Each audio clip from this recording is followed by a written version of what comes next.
Hello and welcome back to the Cookie Jar Golf Podcast, brought to you in partnership with FootJoy. It's Bruce here. Hope you're all keeping well. This episode, I'm delighted to bring you a roundup of the AIG Women's Open, which has just concluded up at the home of golf at St Andrews. We have not one, but two guest contributors to this episode. Those of you who have been to our Cookie Jar events will know my better half, Grace, from those events. She came to the very first event that we put on at Blackwell in June 2021. And I'm pleased to say she's been a big supporter of not just mine, but also Cookie Jars ever since then.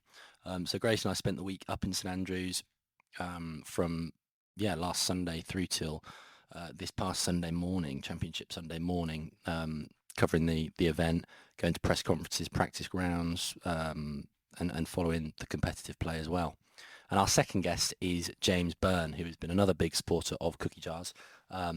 He is a self-anointed golf geek for all those things that we love, whether it's course architecture, the amateur game, golf history, and he's obviously got his finger on the pulse with the competitive professional tours too. So James has been marshalling this week from Wednesday all the way through till Saturday from 6 a.m. through till 1 p.m. So he's been inside the ropes, and we thought it would be great to get his take as well. So sit back and enjoy. Watch this.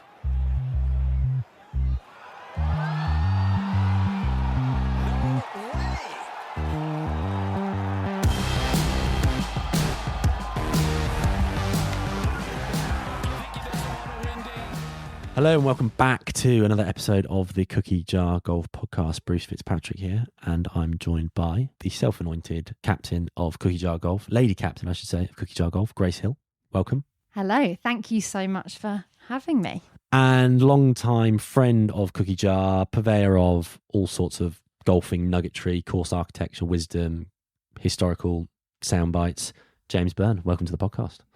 Thanks for having me. That's a great introduction. I would just call myself friend of the show. Well, you haven't been to an event. Gushing. You haven't been to an event of ours yet, James, but you have given us a lot of good little nuggets over the years that we've sort of dripped into the podcast in one way or another. So it is absolutely an honour to have you here. We've had a very fun week up in St Andrews, looking at the AIG Women's Open. So we thought we'd do a little bit of a roundup pod, talk about what's been happening, what we've seen up there, and what we've been up to, really. Grace, kick us off. I think you've been pounding the pavement. Yeah, so taken my duties as head researcher very seriously. So I had, a great opportunity to visit the media centre, went to a few press conferences, Charlie Holes and Nelly Corders. Sadly missed Lydia Coes, which is even more disappointing now that she was the eventual winner. Well, yeah, we should just footnote this and say we're obviously recording here on Monday. Want to recap the AIG Women's Open, which was just fantastic in so many ways. We were obviously fortunate enough to be up there for the whole week and get to soak up the atmosphere, watch some great golf, spend some time at the media centre, as you just mentioned there, Grace. And we came back yesterday, so during the final round, I think we all headed back down the motorway. Raw dogged it. Yeah, that is the expression of the day, isn't it? Raw dogging. Which sounds a lot worse than what it actually means, but go and look that up if you haven't been keeping your finger on the pulse of cultural sayings at the moment. Anyway, so we all drove back in pretty good order yesterday. We caught the last bit of it on TV, and yeah, thrilling conclusion really. So James, what have you been up to this week? So I was actually marshalling on 1 and 18, which was a pretty good spot to be, pretty good gig. Granny Clark's Wind, very important part of the course Exactly. to have control over.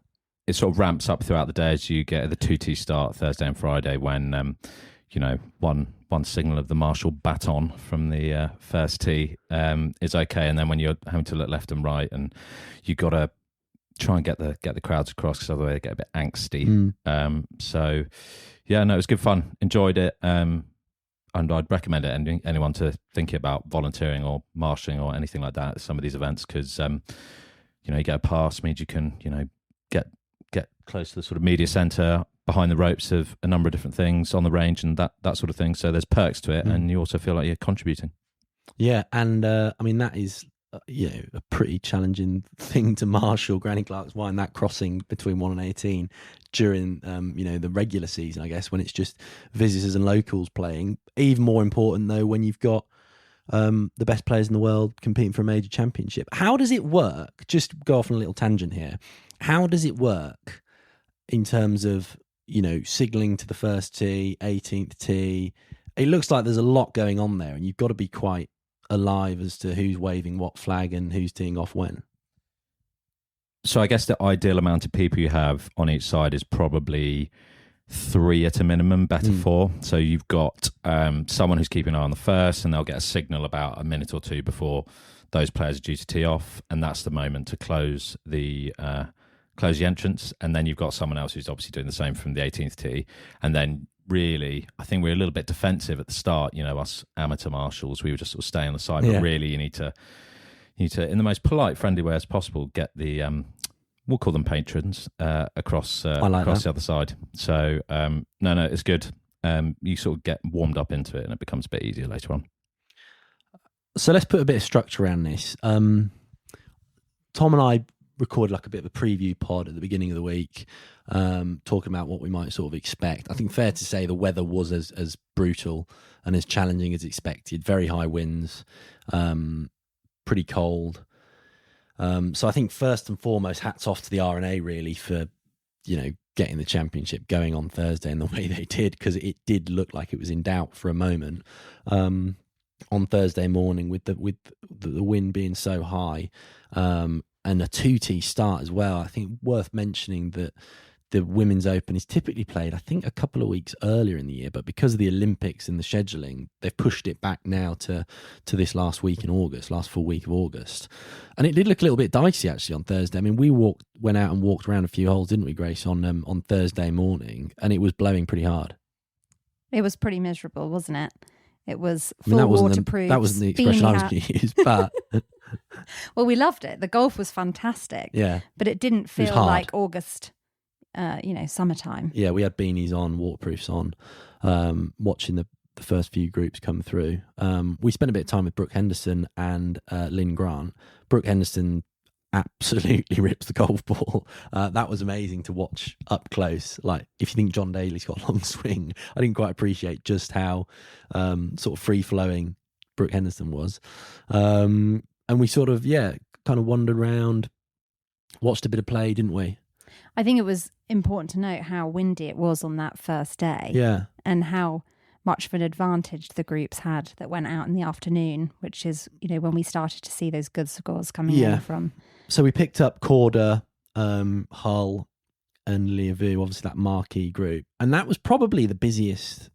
I mean, without doubt, it was the busiest group that we followed throughout the championship. But even so, I mean, like what Tom and I were talking about earlier in the week about how much easier it is to get out and watch golf at the Women's Open compared to, the Men's Open a couple of years ago. It's just night and day, isn't it? Being able to get out and get close to the players and follow a match for consecutive holes. It's brilliant.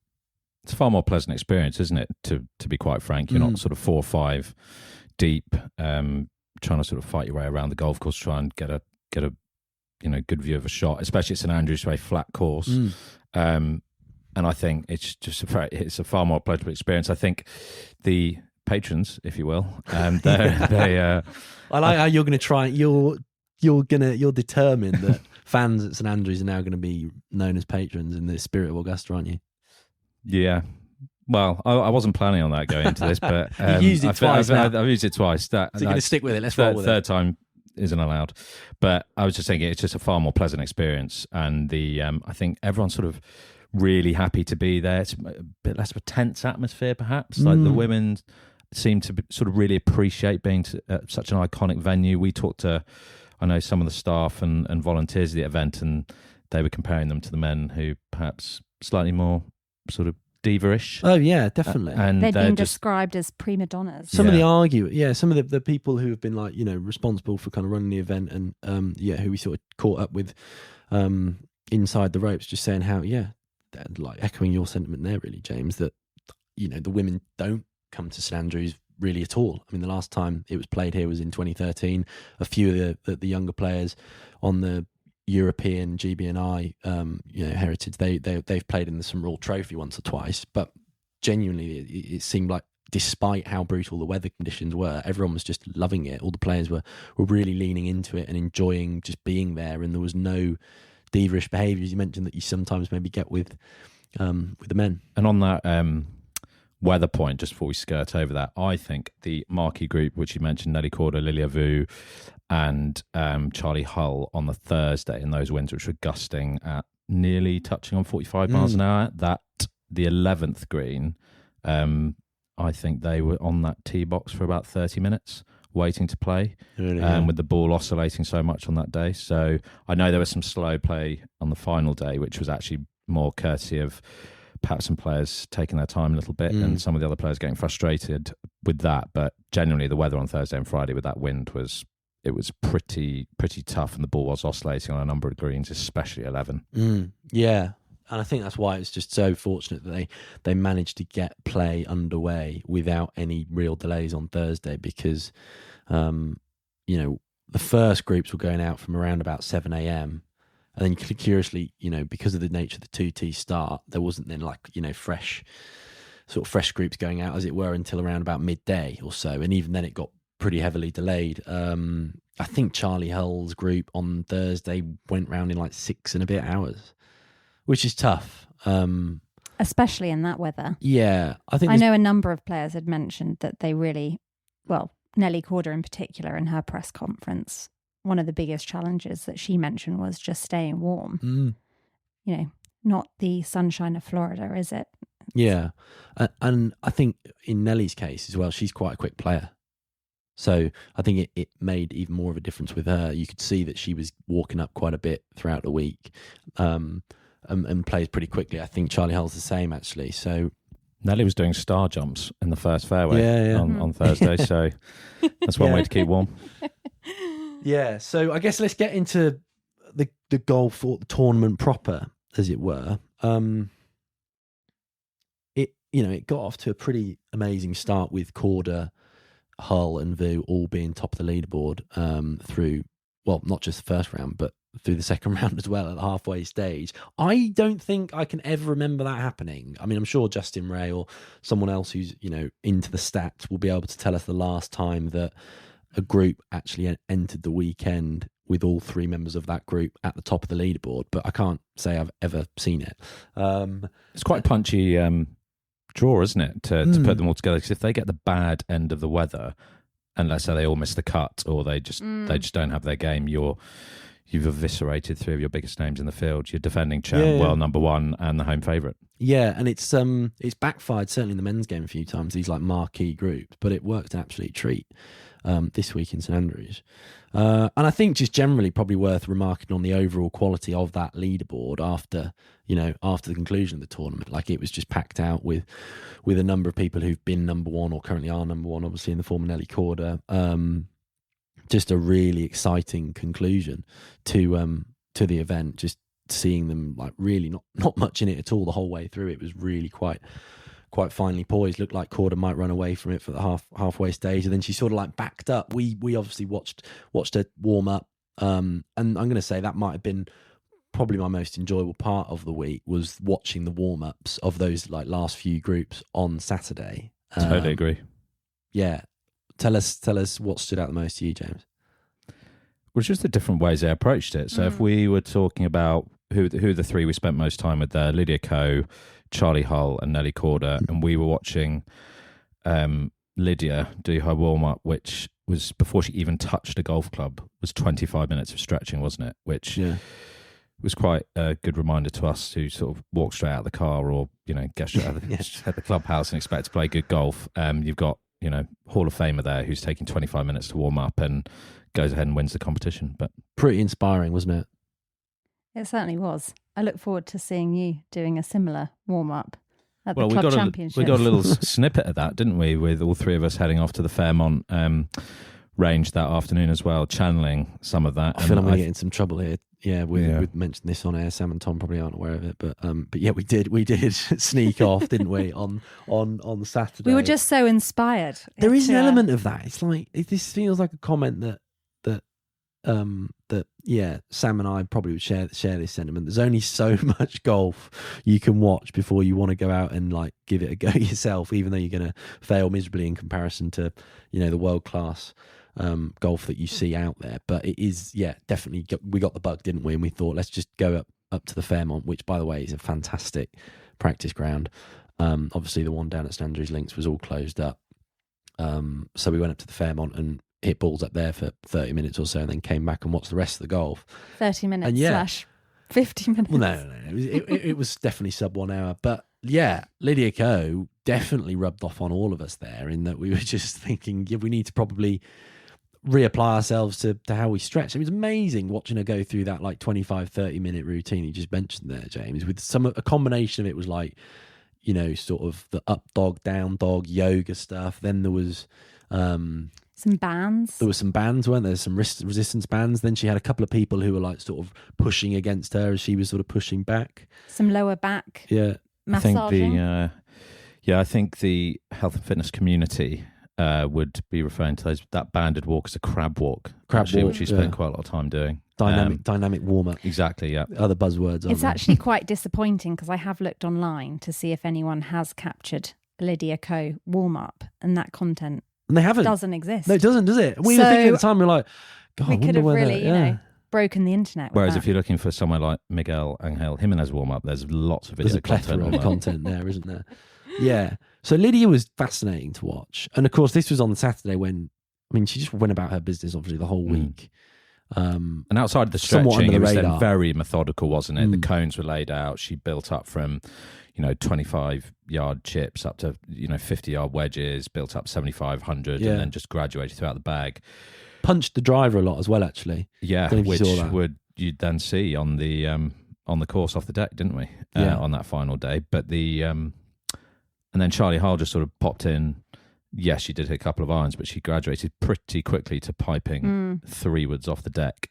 She was really quick though, wasn't she? I mean, she literally stepped in, ripped it, twirled it, and then before the ball had landed, she was like pulling the next ball in. Like she got there. Okay, she was going out maybe a group or two after Lydia, but she got there after Lydia and finished before her, even though she was playing later on. Like she had a very, very snappy warm up, I thought, in comparison. And I wonder whether that's something. And at the time, I was thinking those are polar opposite warm ups there, but. I have a fit. Charlie, I think she suffers a little bit, gets a bit angsty when it gets to major events. And I have heard since that she will go to the gym the morning of a round if she has time, and also afterwards, because it sort of helps keep her a bit more tranquil doing things. Okay. So I wonder whether there'd been we just saw sort of the golf part. She was actually pretty much warmed up, whereas Lydia, I don't know whether she'd been in the gym that morning or done a little bit less and then come up and had to warm up. But to be honest, we spent the bulk of that time watching the best golf swing in the world. Can we say that? It's up there, isn't it? Yeah, I might have said on this podcast before I didn't quite rate it. I definitely take that back now, having seen it in person. But yeah, you are of course talking about Nelly Korda, who, it's a funny one, isn't it, with Nelly, because she's obviously had an incredible season, like 6 wins in 7 starts or whatever she did at the start of the year, and then had that dodgy round at the US Open where she made a 10 on a par 3 and hasn't sort of been the same since. Like quite a few miscuts, some middling sort of finishes of like top 20s, top 30s. And yet everyone wanted to watch her play. Like I think she was the biggest draw because she's the world number 1, because she's had like that historic season. And it was pretty mesmerizing, wasn't it, watching her warm up? It was. I feel like, didn't she have a disappointing warm-up that day? Yeah. Things didn't seem to be going to plan. Yeah. She looked a little bit frustrated. From what I was watching, I thought everything looked like she was just going through the motions for the first few clubs in her bag. She obviously started pitching them down there, and she was just hitting everything, pretty shallow, obviously dead out the screws, and it was just like falling slightly right. And that was just on the wind, and she seemed happy with it, and she was laughing and smiling. And then when she got to like driver, she just hit a couple, and it looked like she wasn't all of a sudden she became a little bit concerned, it seemed, in her demeanour, and they were just sort of like spinny kind of wipey ones that went a little bit right, but they didn't look that damaging. But you could see she wasn't happy. Yeah, I totally agree with that. And then of course when she got out on the course, we picked them up, didn't we? Midway through that back nine, and 16 was pretty surprising to see that. We were stood there in the fairway, weren't we, or just in that left rough? Great viewing spot actually from you, James. That was inspired call from you. I don't think that was me, but anyway, I'll take the credit if you give it to me. I was just going to say it's just jarring when you watch someone like her on the range for that long, and even if she wasn't particularly happy with her driver, if she's missing her spot on the range, it's minuscule. And I guess it's just very true. Major pressure that she can stand up on 16 with a swing like that. And I think the wind was slightly down off the right. To then miss that OB I found it quite jarring for her to make a miss like that. And it must be, you've got so much space left, haven't you? So much space left. Like you've got to carry that first bunker. And then you've got a collection of bunkers further up, which, we were with Charlie as well there, weren't we? But we were stood well back of them, weren't we? I mean, exactly. Yeah. And they were all hitting it there into that same spot. And then it was just judging the flight of those wedges out the semi-rough, just getting it through the bowl. And that's when Nelly hit her provisional. It was just quite jarring when she blocked that right. And I wonder whether it's, I don't know whether that was the same error as yesterday. Was it a mental error when 14, par 5, birdie hole, she lays up into a sort of a little upslope in the semi-rough and then fires that wedge over the green. I mean, we weren't there in the detail to know whether, it was a bit wet. Did the ball just sort of slide off the face in the semi-rough and go over? But to then not make a 5 at worst from behind the green in 3 there is it was a pretty simple up and down. Well, funny enough, by that point we were back watching it on TV, and we'd sort of driven home, and we picked them up, and Nelly looked like in full control at that point. I think she got back to 8 under, but it was just a real. I don't know whether that's just a story of her golf since that US Open incident that we touched on earlier. Like, she's just played. You can see that she's such an unbelievable ball striker, and she has the ability to just, sort of quietly dismantle golf courses, but then throws in like some unforced errors. Like the drive on 16 was a classic one. Made a double there, and then the double on 14 yesterday in the final round again was just bizarre. This might be totally from left field and completely wrong, but trying to liken it to our end games for a minute, or if I'm in a medal and I have a bad hole, I'm an eternal optimist. So even if I make a triple or a quad, I'm then going, but you could still do X, Y, and Z. Exactly. So you sort of, I'm just the optimist when you make that one major mess up. But so you remotivate yourself there. But if it happens again, that's then quite deflating and even harder to get yourself back up. And I wonder if you translate that to Nelly, if she didn't hold that birdie putt on 18 on Saturday to sort of G herself up going into the final round, would we have seen her sort of have that run in the middle of the round, or sort of in the end of the first third of the round where she started canning every single putt and looked like she was going to run away with it? And then you get that next disappointment and she finds it hard to sort of get back up from there again. I don't know, because she's so good that a slight error might just really demotivate her. It's like, I mean, tying a few threads together here, like on that Saturday afternoon, we obviously hung around a bit, watched all those groups finish. And there were a lot of players who went back out on the putting green. Nelly was one of them. She might have gone back out on the range as well, although we didn't see that. We saw Charlie nailing 6, 8, 10 footers one-handed whilst on the phone. So she was putting, right hand only. Phone was in her left hand, but then she was holding it to her right ear. There's a good clip on Sky Sports of this, actually, and she was working on her putting, which looked quite good.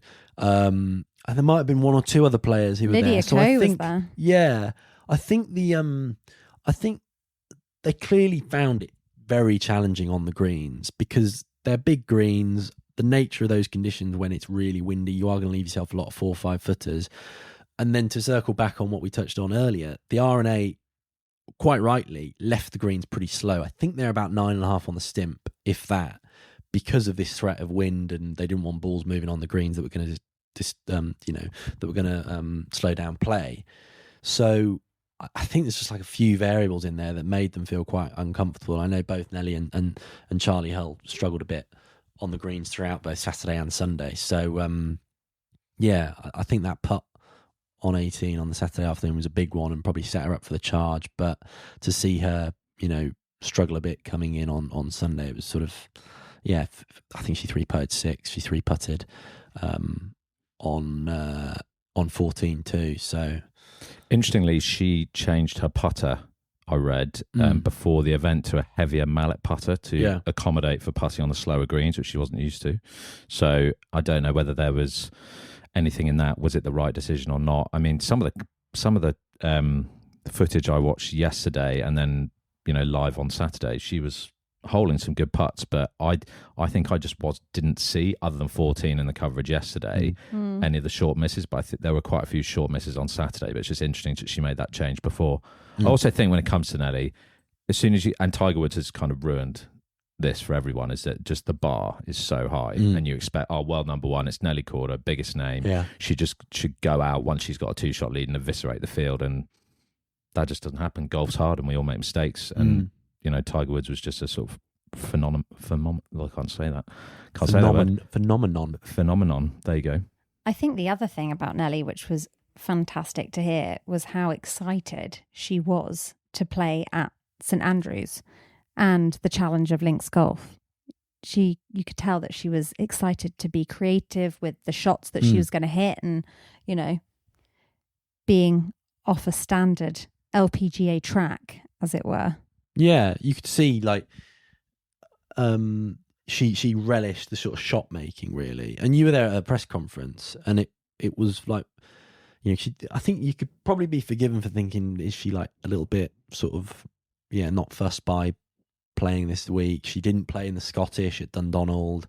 I think you said she'd been in Prague. She'd been with her grandparents, who are still based there, and her sister and her sister's baby, and she was talking about having that time off to recharge, which considering her previous performances, she'd really kind of stepped up this week, or last week, as it were. But then she flipped quite quickly, didn't she? She said in the presser to, I'm really excited to be here, actually. And she was very effusive in her praise for the home of golf and what it would mean to her, and how she was looking forward to the challenge. She was. And I think one thing that's important to note is how, both of the press conferences that I went to, they mentioned how much they would love to come to St Andrews on a more regular basis, which obviously we know the men do every 5 years. But as you mentioned earlier, they haven't been back to St Andrews since 2013. So is there opportunity for that in the future? Yeah. They all want it. I think we need to come back to that, actually. We need to come back to that later on, because that is definitely something that's on my list to discuss in a bit more detail. Just to go back to that Saturday afternoon where we had a great time watching them all on the range and on the course, and soaked in that atmosphere after the round as well. I think we've got to have a word for our winner, Lydia Ko. I mean, we obviously spoke in the Dunvegan after, and were sort of throwing around some names as to who we thought might win, after Saturday's round. And James, to your credit, you'd mentioned Lydia. You called her. Do you want to tell us a bit about what made you choose her? Aside from the warm-up, obviously. I think it was the general atmosphere. So we were standing by the practice putting green, weren't we? And she just seemed so relaxed. She was playing around with her sort of friend's little baby, wasn't she? She just seemed super positive. She just came off the gold medal at the Olympics, Hall of Famer.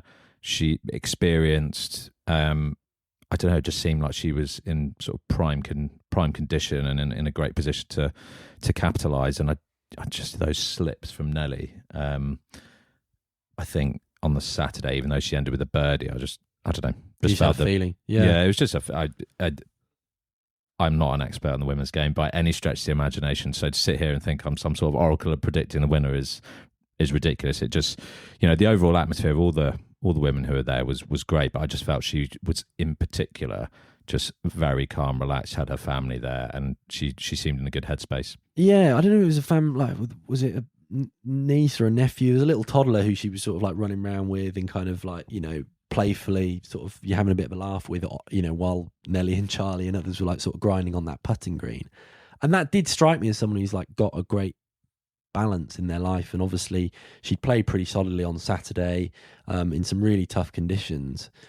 And that ability to just switch off and compartmentalize, and then all of a sudden be so present with her family, who, I mean, she mentioned it after she won yesterday, what a big deal it was with her, like so many people from her family coming over. I think she's going on a golf trip as well. Is that right? Yeah. So she might now be my favourite golfer on the planet, because after winning the Open at St Andrews, she's just going to pop off to Bandon Dunes for a couple's golf trip. She did. Admittedly, I watched this or just listened to this on No Laying Up when she called in for their podcast, which was relatively entertaining, where she was talking about she is looking forward to when she can hit a golf ball and she doesn't see it moving 50 yards off her start line. But apparently it's very windy at the moment in Bandon Dunes, so she's going to have to get through that couple's golf trip and then maybe go back to the States or further south where it's a bit calmer. Her husband is a very keen golfer, isn't he? Yeah, so that makes sense. I think, look, I can't, for as many great storylines as there were heading into this week about who might win. You know, you mentioned Charlie Hull, the home favourite, came so close last year at Walton Heath. Lilia Vu looking to defend. Nelly Korda looking to, you know, reassert her dominance as world number one after the historic start to the season and just fading away. I actually don't think anyone would be disappointed about Lydia Ko winning, because she's such a brilliant ambassador for the game. She's obviously recently been inducted into the World Golf Hall of Fame. She's notched up, you know, so many LPGA Tour wins already, Olympic gold medal, a couple of majors. It actually felt like everything was coming full circle here with her winning the Women's Open at St Andrews. She'd won the Smith Salver there, you know, 11 years ago, and to do it in that fashion, to hit that wood onto the 17th green, just into the absolute pea soup when it was just coming in. And yeah, some of those golf shots were unbelievable. That drive off the deck on 14, 3-wood, just sort of knuckled it down and straight into the green on 17, making a birdie on 18, under the gun. She went out and won that. She didn't. It wasn't like gifted to her. Although Nelly made a few mistakes and she was in prime position at one point, like Lydia Ko went out and won that event, and holding that putt on 18, that was gritty, wasn't it? That was awesome. And even when she didn't hit great shots, she was smiling, she was happy, she just seemed, as you said, kind of had a fantastic demeanor and light mentally. I thought actually yesterday that there's a point where you go, oh, this is Nelly Korda's event. Hits it in Strath bunker on 11, one of the hardest bunkers to negotiate on the old course. Gets up and down, and you think, right, well, you know, she's going to go on and win this because she's, you know, been counting birdie putts up until that point. And then obviously we've talked enough about Nelly, but then obviously wheels came off on 14. But other than that, you know, Lydia did go out and win that event, as mentioned. So yeah, just steady, 70, 71, you know. Was she under par 69 in every round? Yeah. I think she shot 69 in the last round, 3 under, which was her lowest score of the week. But it was just like, kind of solid exhibition, ruthless, but nothing flashy by any stretch. Part 17 every day. Yeah, pretty impressive in those conditions. Is worth a note for Tom Mills, because he does like to throw in regression to mean, and I think he's probably thinking this if he's listened to this podcast, because there was a lot made about Nelly bogeying 17 the last couple of days, which I don't think is a big deal, because she birdied it the first 2 days. So Tom, I think you'd probably call that a regression to mean, wouldn't you? She played it level par 2. But talking about previous winners of the Smith Salver, and how fantastic it was seeing Lydia Ko and Lottie Woad up there. Absolutely. Together. And what an incredible finish for Lottie. Yeah. Top 10. You spent quite a bit of time out following Lottie, didn't you, Grace? I did. A good personal connection there through a close friend at work, haven't you? Yes, there was, you know, a huge contingent that had travelled up from Farnham Golf Club, and also Lottie's parents and her grandmother as well, who had previously made the trip out to Augusta. So it was amazing to see them there, all supporting. It's very wholesome, wasn't it? It was. At the end, after she made the 2 on 18. Yeah. We were sort of there. That was incredible. Yeah. Incredible. All the family. Hadn't had a birdie all day, and then she goes and eagles the 18th on that third round. But yeah, excited because we're going to hopefully get to see her up close at the Curtis Cup as well this weekend. Yeah. Never stops, really, does it? I mean, yeah, Women's Open straight back to the Curtis Cup this week. It's going to be very exciting. And yeah, I mean, massive congratulations to Lottie Woad for just an incredible performance. It's one thing to be the world #1 amateur. She's obviously already won the Augusta National Women's Amateur this year as well. And to then go and just, truly cap it off and absolutely put the exclamation mark on it for an incredible season by winning the Smith Salver. Amazing. So hopefully she has another great week at the Curtis Cup at Sunningdale, which we're going to watch in a few days' time. And a very exciting future. Absolutely. So just to tie it all off, general atmosphere, general feeling of the week. We've mentioned what a brilliant viewing experience it was, notwithstanding the weather that was so much worse than the Walker Cup and the Men's Open a couple of years ago. I think we all want to see more of the ladies at St Andrews, don't we? It seems to me like it's the perfect setup. You don't have to do any of these crazy extensions to the tee boxes. You're not teeing off on the Himalayas or, over on the Eden course on the 14th like some of the men's tee boxes are. I thought it was absolutely brilliant and just shows how great that golf course is when it's played at the right yardage. Going to throw that out there. I mean, I completely agree. And I mean, I think we're probably quite biased when you talk about all the amazing destinations in the world which these players go to, which maybe we've not frequented. But St Andrews, best place in the world in golf. There's not many places you could be sitting in the pub and Lexi Thompson just strolls in. And I was about to make a joke about her, downing pints of Guinness, but she wasn't. She was just having a very nice chat with her friends in the Dunvegan when we were there. But that was awesome to see, actually. And it's worth on the atmosphere point that I sort of mentioned earlier. Yeah, I think talking about the Dunvegan, you spent a few nights in there, didn't you, James, when we were up there? I think that's scandalous to mention that one. Saw a few players around. You were hoping in vain that Nelly Corder was going to walk in at any moment, but strangely enough, sadly, she wasn't in there when she was so close to the lead. And I know that we talked about the real positive vibes of the women being there, and it's awesome. But one thing which I found slightly funny was Alexa Pano. I've made a note here. Was talking about how interesting and great it was to be at the old course, but didn't know that you would play off the road on 17 if you hit it over the back, and it just was something which crystallised my mind of the reason they're having so much fun here is obviously a lot of them it's like their first time visit. It's a golf tournament. The vibes of St Andrews are so much fun. Everyone's really positive. Should I be ashamed to say that I didn't know that? You didn't know if you hit it onto the road over the back of 17 that you have to play it as it lies? I did not know that. No, okay. That's embarrassing to admit.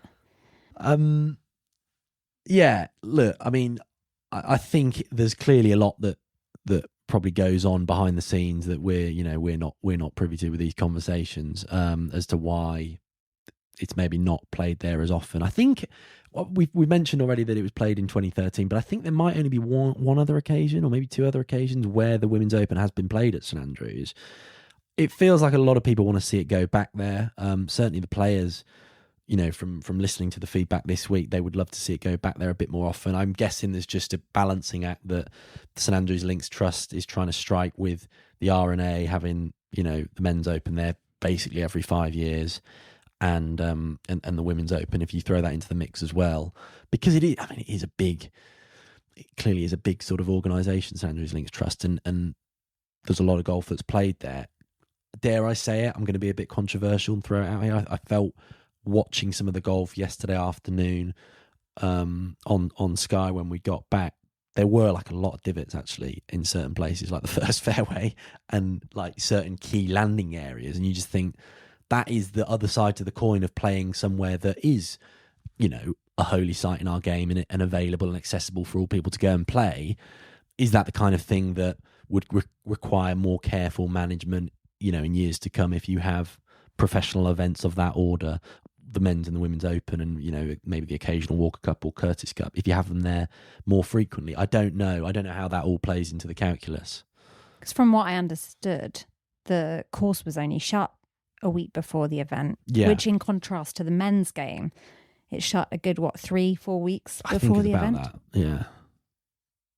Yeah, it's an interesting point. I mean, I was fortunate enough to play the old course about a week and a half before, and there were a couple of roped off areas, but Right. not many at all, which actually surprised me. I thought there'd be more areas which were sort of being protected. But I guess sort of adjacent to that point, isn't it great to watch the women playing a game which we're they're far superior to us, but it's far more akin to our game than, trying to, look at Rory McIlroy playing the old course and just he's playing a different game to us. Yeah, and he's playing a different course as well, in that he's 100%. playing, he's playing the 14th hole there, which is 600 and something yards, and the tee box is so far back of where it is, and that's what they feel like they need to do, and they're probably right, to keep it relevant for them. Whereas, the weather conditions, they were a bit extreme for August. I think it's fair to say it was just slightly more difficult and challenging, a little bit cooler than we'd like ideally.